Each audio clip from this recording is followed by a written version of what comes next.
In this video editing tutorial, you'll be understanding and utilizing dynamic range. What is dynamic range?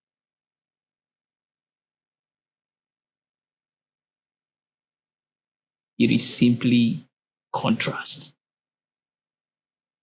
The difference between the brightest and the darkest parts of your image or video.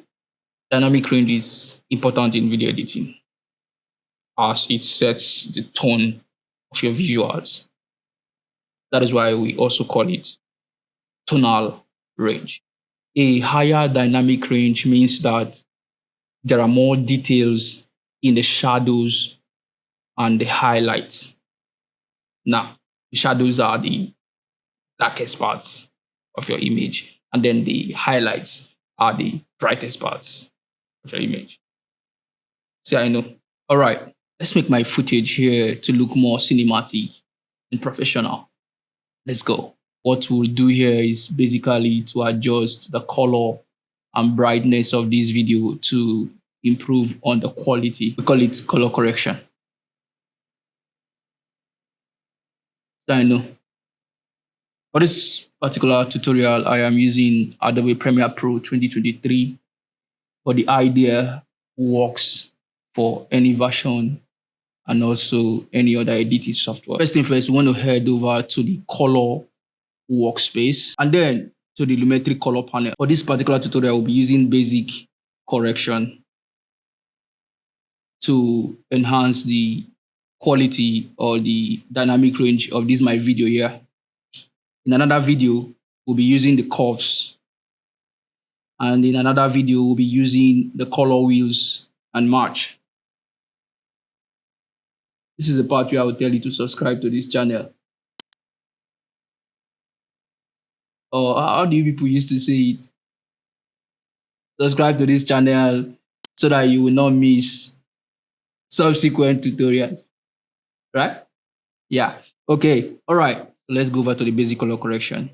Now, if you're lazy like me sometimes, yes, you can use the auto feature here, and then Premiere Pro's AI will automatically analyze and expand your video dynamic range or the quality of your video. All right. So just click on auto, and then the Premiere Pro will do its thing.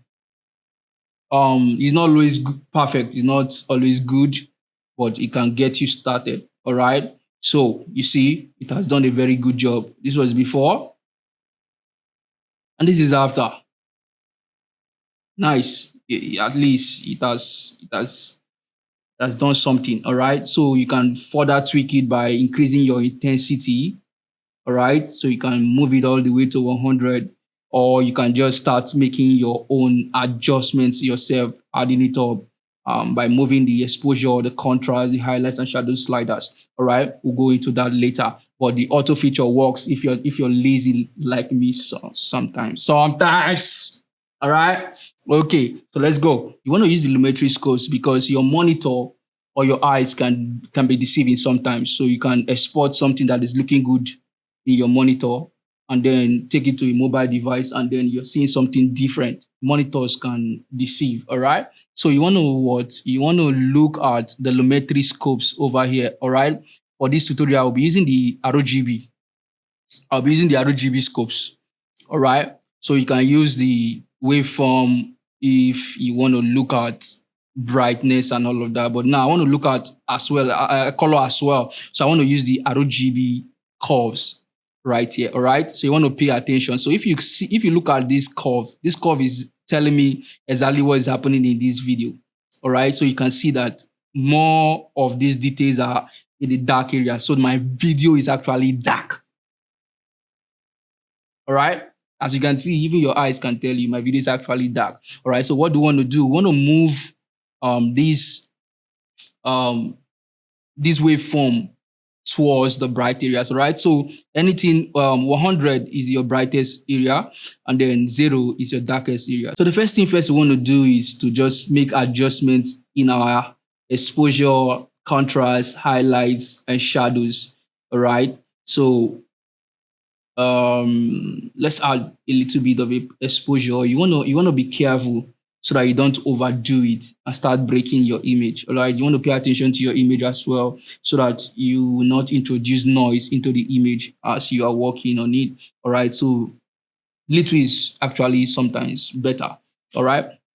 So if you move this slider to the right, you're adding exposure to the image. And then when you take it to the left, you're taking exposure away from the image, just like this. So you see, too much exposure, less exposure. All right. That's how it works. All right. So you want to be careful with it. So let me just add a little bit of exposure to my image. I think I'm okay here. At least my wave has gone up. So that I won't be having noise in this image. All right. I think it's fine there. Okay. You can do whatever works for you. This one works for me.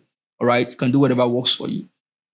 All right. So the next thing is our contrast. So you want to add contrast to this image so that the wave will spread across the light, but it's just like it's one-sided. Right. So if I move my slider, my contrast slider to the right, I am adding contrast to this image. So as you can see, the wave is moving towards the dark and towards the bright areas. All right. So you want to be careful so you don't overdo it. All right. So I think I'm okay. I'm okay like this. All right. The next thing is your highlights. So we want to do what? We want to add highlights because obviously our image is dark. All right. So you want to do what? You want to add brightness to the bright areas, right? By moving it to the right. You want to take away brightness from the bright areas, you will just take it to the left. All right. Okay. So like that, like that, like that. I think my red is really getting there, but I think I'm okay here. Anything here? All right. So the next thing is the shadows. The same thing. All right. You can see that the dark areas um, are too dark. So you can decide to add brightness to the dark areas to just bring up some of the details in those areas, all right? Or if you want to just maintain that particular kind of look, you can just take away brightness from the dark areas by moving it to the left, all right? So as you can see, the more I move it to the left, I am adding more contrast to the image by making the shadow areas more darker and then allowing it to be like that. But in my case here, I want to add a little bit of brightness to the dark areas. I want to just push it up. Yes, like everything bright. I know these days you want to play with shadows and all of that. You want to play with the dark areas, but I just like everything bright. All right. So you like your own, but just understand that moving this slider to the left makes the dark areas darker, and then moving it to the right makes the dark areas brighter. All right. So anyone that works for you. And the next is whites and blacks. I won't be touching that one, but let me just tell you how it works. So the whites are actually everything that is white. So including the brightest area of that your image. All right. And then the blacks is as well the dark area of the image. All right. So that means if I move my white slider to the right, I am doing what? I am brightening everything that is white in my image. All right. I am making it brighter. So I can decide to add this to my image just to make it brighter. All right. And then I can decide to take down the blacks to make the everything that is black to be more black. So you want to be careful with this so that you don't overdo it and then you are losing details from your image. So whatever you want to make very visible, you don't want to lose it. So you just do it a little bit, not much. All right.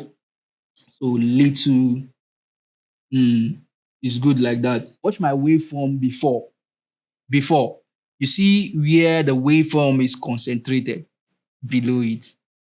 It did not spread. There was no expansion. It wasn't expanded, right? So now this is after. Watch.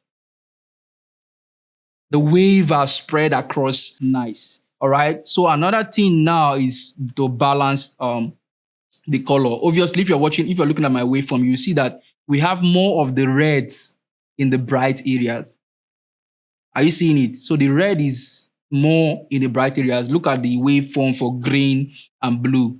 You see that there's no balance there. So we want to bring down the reds in the bright areas so that it can match the waveform. That's what we call balancing. We want to balance that so that we'll have that balance or color balance. All right. So what you want to do is go over to your temperature.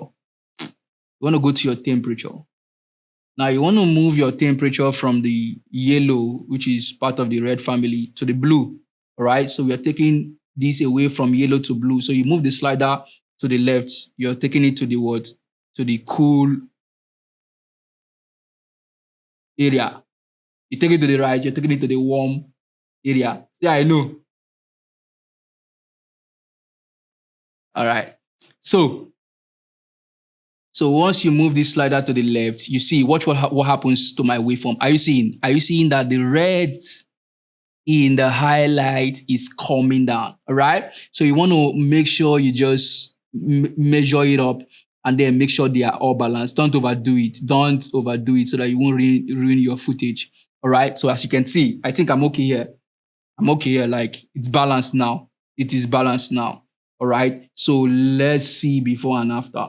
So this was before. Watch the color of this image before. This was before. Are you seeing? This is after. Wow. Now I can just go further and start doing color grading and then deliver this to my clients. It's as simple as this. You're done with your color correction. As simple as this. All right. So like I told you, this is the basic correction. This is a tutorial for basic correction. In our next tutorial, we'll be looking at the curves, how to use the curves to achieve the same thing. Don't forget to subscribe. All right. See you in the next tutorial.